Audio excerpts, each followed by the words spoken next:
გამარჯობა. ჩვენ გვინდა დავაფიქსიროთ ჩვენი პოზიცია გუშინ ყირიმში განვითარებულ მოვლენებთან დაკავშირებით. მინდა გითხრათ, რომ ჩვენ ვართ უკიდურესად შეშფოთებული იმასთან დაკავშირებით, რაც გუშინ მოხდა. ხაზი გვინდა გავუსვათ იმას, რომ რეალურად ის მოვლენები, რაც განვითარდა უკრაინაში, საფრთხეს უქმნის სტაბილურობას არა მთლიანად რეგიონს, არამედ ფაქტიურად იმ გლობალურ წესრიგს, რომლითაც კაცობრიობა მეორე მსოფლიო ომის მერე ფუნქციონირებდა. ასეთი საფრთხე ორი მიმართულებით იქმნება. პირველი ეს არის ის, რომ ბირთვულ განიარაღებას, რომელსაც ჰქონდა გარკვეული დადებითი ტენდენცია, რისი შედეგიც იყო 94 წლის შეთანხმება, რომლითაც უკრაინამ თავისი ბირთვული არსენალი დათმო, სერიოზული აი ამ ტენდენციას სერიოზული დისკრედიტაცია შეიძლება შეექმნას. მეორე მდგომარეობს იმაში, რომ ფაქტიურად მეორე მსოფლიო ომის მერე მეძნელად თუ ვიხსენებ შემთხვევას, როდესაც ერთ ქვეყანას მეორე ქვეყნის ტერიტორიები მიერთებინოს. რა თქმა უნდა, მსოფლიო რუკა იცვლებოდა, ხდებოდა ქვეყნების დანაწილება. რა თქმა უნდა, არსებობდა კონფლიქტები ქვეყნებს შორის, მაგრამ არ ხდებოდა ერთი ქვეყნის მიერ მეორე ქვეყნის ტერიტორიის მიერთება. ეს არის პრობლემა გლობალურად მსოფლიოს უსაფრთხოებისათვის. ბუნებრივია, აქედან გამომდინარე ჩვენ მოუწოდებთ მთელ საერთაშორისო თანამეგობრობას უაღრესად მშვიდად, მაგრამ ამავე დროს პრინციპულად შეაფასოს არსებული ვითარება და ბუნებრივია ჩვენ ვრჩებით იმ ცივილიზებული ქვეყნების გვერდით, რომლებსაც მიაჩნიათ, რომ ქვეყნებს შორის საკითხები წყდება არა ტერიტორიების დაკავების, არა სამხედრო ძალის, არამედ დიპლომატიური მოლაპარაკებების მეშვეობით. ამასთან დაკავშირებით ჩვენ ვაფიქსირებთ ჩვენ პოზიციას იმასთან დაკავშირებით, რაც მოხდა რეფერენდუმთან მიმართებაში ყირიმში და შემდგომ განვითარებულ მოვლენებთან დაკავშირებით.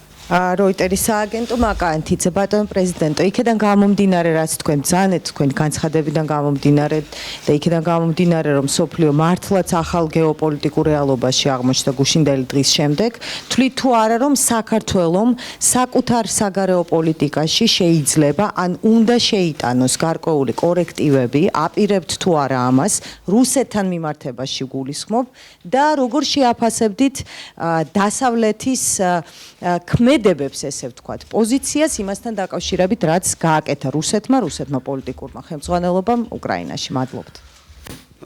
ორი მომენტია. პირველი ჩვენ ხედავთ, რომ მსოფლიო თანამეგობრობა აყალიბებს თავის პოზიციას ამ არსებულ ვითარებასთან დაკავშირებით. კიდევ ერთხელ საქართველო იყო და რჩება იმ ქვეყნების გვერდით, რომლებიც მიუღებლად მიიჩნევენ ასეთ აგრესიას. მაგრამ ამასთან ერთად მე მინდა ხაზი გაუსვა, რომ ჩვენი საგარეო პოლიტიკა რუსეთთან მიმართებაში სწორედ იმაზე იყო ორიენტირებული, რომ ყველა პრობლემა, როგორც მეზობელ ქვეყნებს შორის, ასევე საერთოდ საერთაშორისო კონტექსტში უნდა გადაწყდეს საერთაშორისო სამართლის, უნდა გადაწყდეს მოლაპარაკებების და დიპლომატიური გზების მეშვეობით.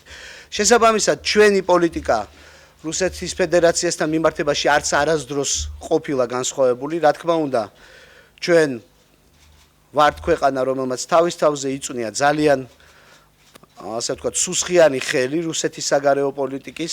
ამასთან ერთად ჩვენ იმასაც უსვავდით ხაზს, რომ ის რაც მოხდა 2008 წელს, აი ამ პრობლემას რო ჰქონოდა უფრო მეტი ყურადღება ბოლო 5.5-6 წლის განმავლობაში, შესაძლოა არ მიჩნეულიყო აი ასეთი ტიპის საგარეო პოლიტიკა, რაც რუსეთმა გაატარა უკრაინასთან მიმართებაში წარმატებულად. ჩვენ მიგვაჩნია, რომ 2008 წლის ომის შემდეგ ჩვენ და ყველანი ყოფილიყავით უფრო ორიენტირებული იმაზე, რომ მეზობელი ქვეყნის მიერ სხვა ქვეყნის ტერიტორიაზე ჯარების შეყვანა ყოფილიყო აღქმული როგორც აბსოლუტურად დაუშვებელი პრეცედენტი. ალბათ მეტი უნდა ყოფილიყო გაკეთებული მთელი საერთაშორისო თანამეგობრობის მიერ, მათ შორის ჩვენს მიერაც, რომ ასეთი რამე 6 წლის მერე არ განმეორებულიყო. მაგრამ ჩვენი დამოკიდებულება არის უცვლელი, ჩვენ ვაყალიბებთ, ვცდილობთ, რომ ჩამოვაყალიბოთ და დავიწყოთ ლაპარაკი არა აგრესიის, არამედ დიპლომატიის ენაზე, ჩვენ ვცდილობთ, რომ დავამყაროთ ჩვენს მოკავშირეებთან ერთად რაციონალური და მშვიდი დიალოგი.